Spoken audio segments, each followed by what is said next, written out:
Yep. or something like a Granger or a Kimi or a Chango or a Hylos. Harith, of course, is there. Same. I think Team TODAK should look to ban out the export this time. Yeah, because it's a good opening for Team RRQ. It's the same second ban for RRQ. Look at this guy. Dude, he is at Super Saiyan God mode. Super Saiyan God Having mode. the pink hair. Is it the pink hair that's Super Saiyan God, or is it the blue one? I don't know. It's the blue one, but it's same. It's the same. It's the same. Super Saiyan, Super God. Super Saiyan pink. Super Saiyan pink. It's the same. When you go Super Saiyan, there's no coming back, There's man. no going back. There's no going back. Team TODAK, they're really taking their time. 7 seconds left for their next ban. Look at X-Ray. Oh, it's the Kufra. It's a Cupra. Team TODAK. Oh man, I like that headband. I like the headband. I like the headband. Let's ask our Malaysian friends to actually get that for us. I like the OOTD. Ooh, it's the Kaja. Oh, It's no. dead. It's the killer cock. The killer chicken. The killer chicken. Oh my God. Oh, you know what? You have to take note. RRQ have been playing this for quite so long. Yes. They're so good with the control of this hero. They can use it for the surprise plays, like the push plays for the counter initiate. It's not like they start with a Divine Judgment pull. When TODAK will come for them, they have to be always afraid of the Divine Judgment plays coming up from RRQ. Definitely, definitely. And it goes to show that RRQ loves to play at the early game pickoffs. Just like in game number 1, when we saw Sin going for the 1-on-3, they can definitely pull it off with this Kaja, but okay. This is very different. 2 heroes with the same kind of pose here. You have Valier and Joe. Valier and Joe. Wow. Imagine, I'm actually super duper surprised that they are giving away the export to RRQ. I think this is not that good for Team TODAK, but they do get the Valier that they don't want to give to RRQ because RRQ used this perfectly well last game. They're very confident with this Valier, man. They've been playing this and they've been winning with this hero. Of course, with the help of the Cho, it's a good answer to the Kaja. It's kind of like 50-50. Both of these heroes backing out, manning up against teams. But man, this is quite a very unusual pick for RRQ. Yes, they do pull this off very good. It's the Hellcurt, ladies and gentlemen, to counter this Valier backline. So this is an instant pick. I would have said that Hylos will be picked by Team TODAK, but they already picked it before I was able to say it. This is because of the fact that X-Borg as well as the Hellcurt exist. But more importantly, Hellcurt struggles so greatly against the Hylos because of the melee-based idea of the Hellcurt. I'm not entirely sure why they picked out the Hellcurt this early, but at the very least, they will secure it this time. It's very good against the Valier, but not that good against the Hylos. Definitely, definitely. Or is this a bait for the Granger pick coming in for Team TODAK? That's interesting. Kimi is still open though. Let's see. This Hellcurt is just too good, especially in Indonesia. There's the Chango ban. They don't want to give the Hylos plus Chango combination to their opponents because that is a very scary combo for sure. Right. Shout out to the fans here in the arena. Thank you so much. And man, okay, that is carry. That is the carry ban. Team TODAK eliminating the true damage potential that counters out the Cho and the Hylos. 32 seconds left for their next pick. What will it be? Is this a support Valier or a carry? I think this should be a support Valier because otherwise they will struggle against the Hellcurt. That means that a mage could probably be picked here by TODAK now. Maybe a Lunox or the Kimi, like you said. Kimi Hylos combo. Okay. Oh, okay. Actually, now going back, I think I don't like the Lunox anymore for Team TODAK. We know that Hellcurt and Kaja, they are very good against Lunox picks. Yeah. So RRQ, they have to fend off against this turbo push coming out from the Kimi. Yeah, but again, I do feel, man, that RRQ is expecting another Kimi rotation. They actually can go for the Gushen. Yeah. I'm not going to be surprised if RRQ goes back to the Gushen this time. One other option is the Lunox themselves. Yep. Because it does do a lot against the Hylos. Yep. And it's decent very viable against the Valier, I would say. Correct. You're definitely right there, man. But it's the Lilia. It's the Lilia and Badang. Okay. Team RRQ they have pickup potential. Plus, their combo, their team fight is quite good as well. Plus, their jungle invade is just aggressive right now. You have the Ring of Order there. Badang can set you up with the Fist Crack. And Lilia, of course, with all of these Baba Balls in just level 1. Yeah. So there is clearly a threat here for either a jungle invade or jungle defense for Team RRQ.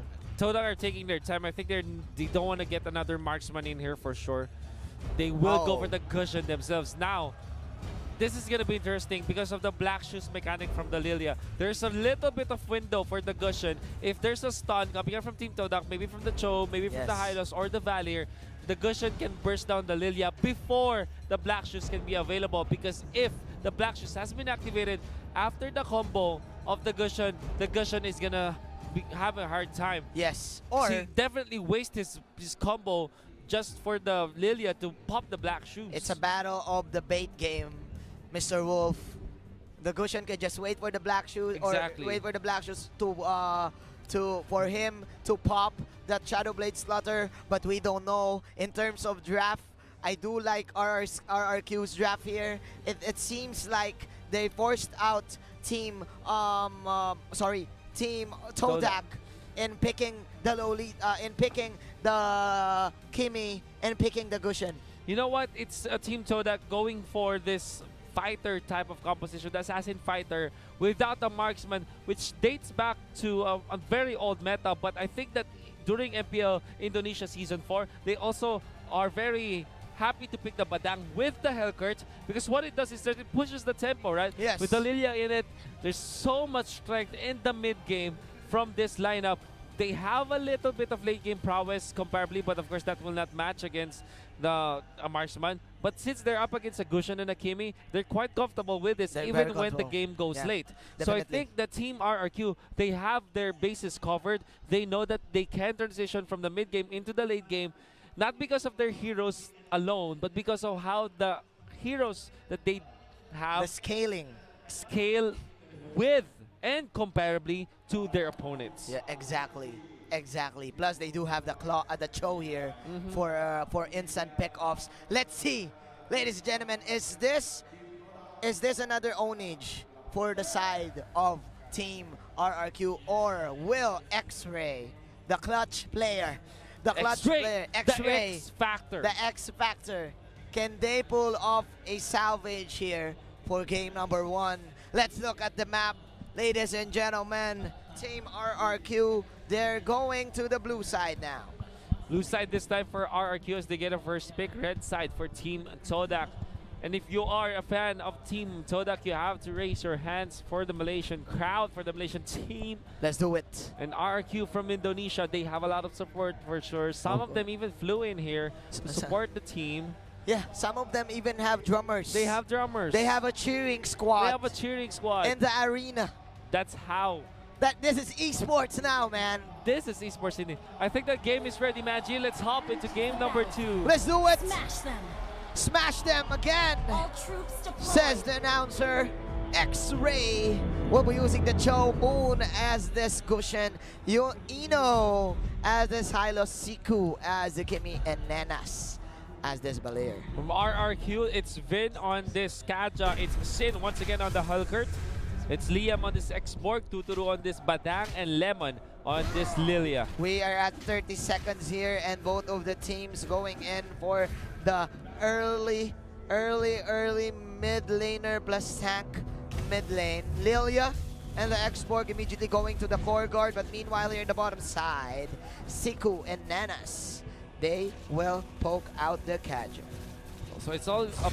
It's just like in the previous game where they have invaded this opposing Crammer, but this time this is Hellcurt, not a Cloud with a long-range Art of Thievery that can steal up the Crammer and secure it from themselves. This is a Hellcurt that needs to go up close and personal, and you don't want that to happen. But very nice movements, however, from this Hellcurt. They're moving in. There you go. That is, of course, the gank coming in from Team Team TODAK, they want to get the Hellgurt. That is first blood for you. And now, Team TODAK coming in for the dive. That is, of course, a power bomb coming from him. Another rival play coming in for the Team RRQ. Is this revenge? No, he will just go for the tower, and he's just staying here. And man, is this a kill? Yes, it is.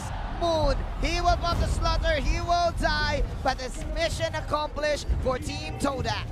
Team TODAK diving against RRQ, actually getting so much money out of that.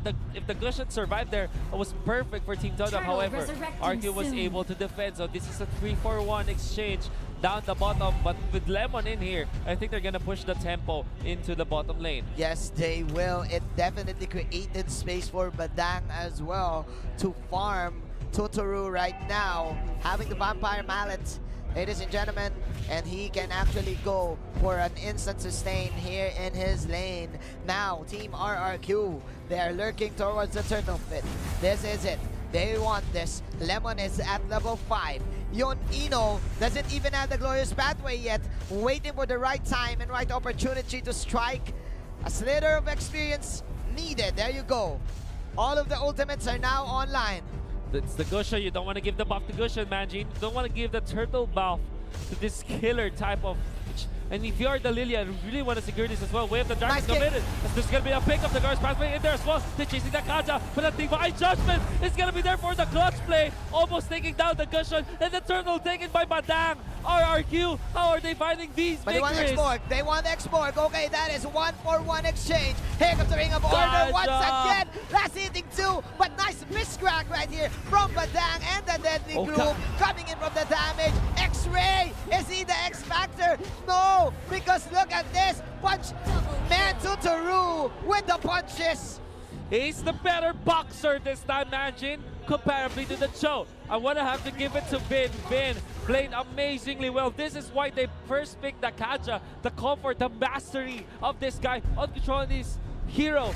If there's a replay, I wanna discuss, I wanna dissect how they did it, but actually what he just did was to survive, have the clutch, Divine Judgment into the flicker, into the turret, and was able to even kill off one after that.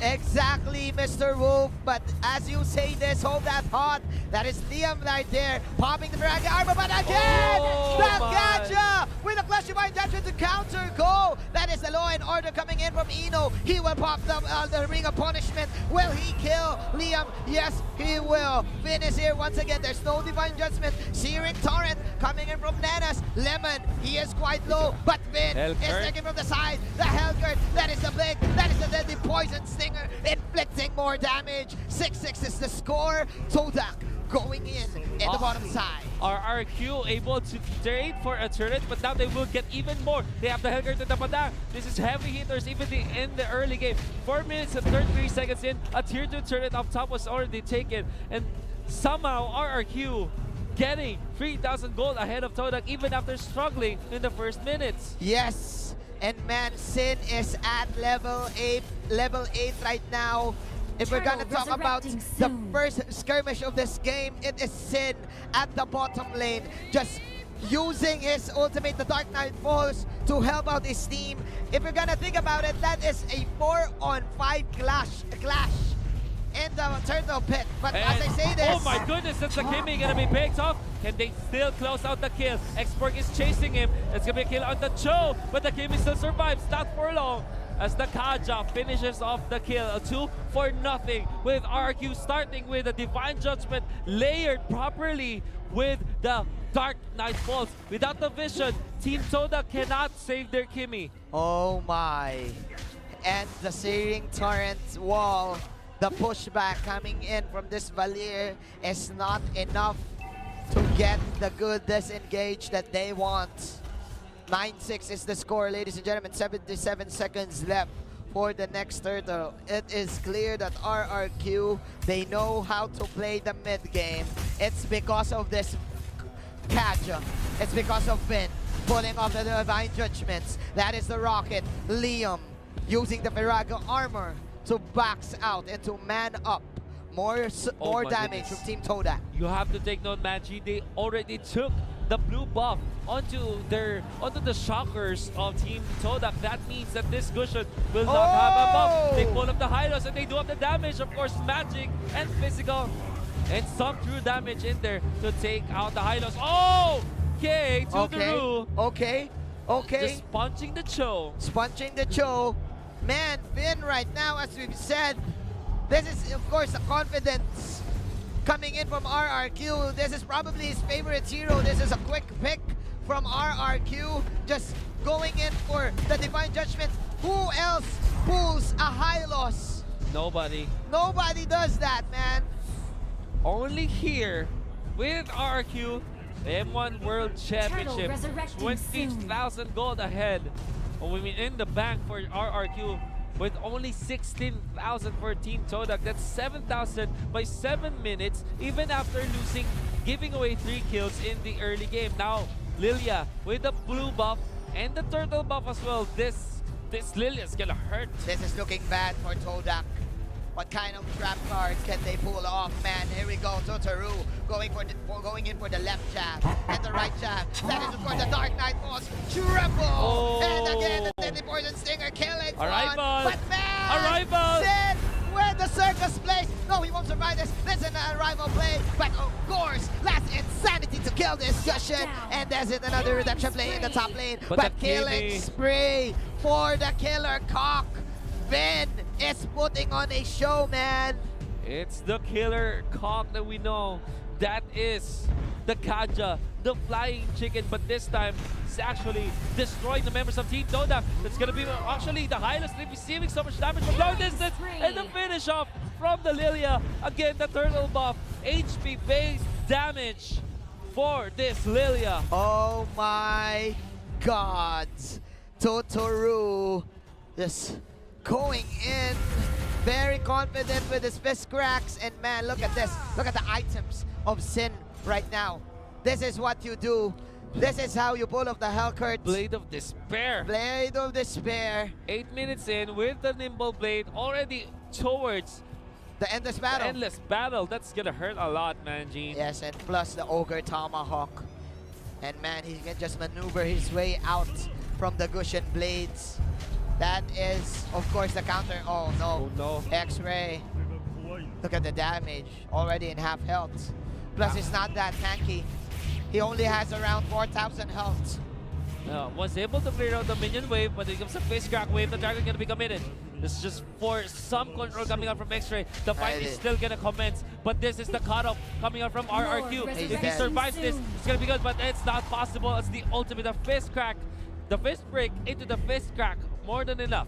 Coming out from Totaru. Oh my. X-Ray now having 20 more seconds, but that is Sin came to win! Oh my! Double kill! And here comes the chase down. That is the fast break. That's the Deadly Poison Stinger. And man, the fade away second skill. That is the stun from Eno. Oh, but no, says Sin, man. Will he survive this? No, he won't. But man, the highlight place is just too real. And that is the Hylos down. 18-6. Sin, man. Acrobatic plays. Unstoppable for the Lilia. RRQ again dominating TODAK. Oh my goodness, it was a fast break play coming out from C. He knows exactly he has the lead. The proper positioning of the members of Team TODAK favored Team RRQ because Sin was so calculated in another Divine Judgment play in here. We go for the banner, but he gets the jump. The Lilia's gonna be shut down with the help of the Gusion. It's gonna be a 2 for nothing trade-off as RRQ overstayed their welcome in the middle part of the base of Team TODAK. Let's see, that was overly aggressive for RRQ, overstaying. 2 heroes falling down. Team TODAK, they're hoping for another miracle play. Nice setup coming there for the firewall, but the Lord is at low health. Nanas is just pulling off all of the spokes, man. Burning down the Lord this time. However, they still are struggling. RRQ knocking onto the front doors. Oh, no. As the Dark Knight falls, but the Hylos is there to stun him up, but the damage is just way too much. Export with the Badam, with the Hellcurt, able to take out the Hylos. Yes, they will. TODAK, they know this kind of situation. They've been here. They know this. They just need to defend. Just clear out the waves. Use all the spam. But man, okay, nice. Nice Nice push push back, back, but nice it comes push back. Liam. Now on the bottom side, there is the way of the dragon, but is it going to be enough against due to the damage from long distance? They are able to take it up and down, but in exchange, that's the Cho. So that's 1-for-1. While the Lilia split pushing down the bottom, that is really surprising. This That's is a Lemon. Lilia split That's a Lilia. pushing. That's a Lilia, man. That is Lemon. Lemons are evil, man. Lemons are evil. Every villain is Lemon, says the SpongeBob episode. Here we go. Another ultimate from the Hellcurt. Man, Moon going in for the pickoff. Pops the sticker for extra icing. 22-12. This is Liam once again. But man, TODAK, they're picking off Team RRQ one by one, man. But RRQ with Liam still fighting. There's a lot of Firaga armor in there. The immortality has been popped. There's the last insanity gonna be used by Liam. Still survives the courage mask. It's enough, Liam. Oh my goodness. With a sliver of health. Man, Firaga armor plus courage mask combo. And just letting TODAK know that, hey, even though you think you can kill me, you won't. And to Team TODAK, they really hope to get this pickups. This is quite hard, because this is the type of game that if you're Team TODAK, you're hoping for RRQ to go for this very greedy place. And knowing RRQ, they won't do that. Oh, that's really... Immortality is such an imbalanced item for the export, because what happens is if you pop the immortality, when you come back, you still have a little bit of Firaga armor in there. Yeah, and good. you can pop your last insanity through that. Yeah, good. A very good item. Great item for him. Great item. But now, RRQ, they're grouping together now, hoping for Team TODAK. I guess to for Team disrupt. TODAK, they still need a little bit of time, but RRQ, they have already taken all the inhibitor turrets, so even when the late game comes, it's still very hard for Team TODAK to defend. It would have been a totally different story if they kept their inhibitors intact in the late game. Maybe they can pull off a miracle plays coming up from the Gushin and the Kimi, but that's extremely hard right now against RRQ. But they're forcing something here. They're forcing it the bottom side. There you go. That is the right judgment. Plus the courage battle. That is killing spree. Coming from Lilia. She will pop the black shoes and she will go to school. Oh no. No. He will die. Yes, he will. 3 heroes falling down for Team TODAK. And man, they ganked, but they got ganked. 23-13. 14 minutes in. 2 versus 5 man, Jin. It seems impossible. And the damage from RRQ, it's gonna be there. They know it. They're gonna take it. 2-0 for RRQ. Man, oh man.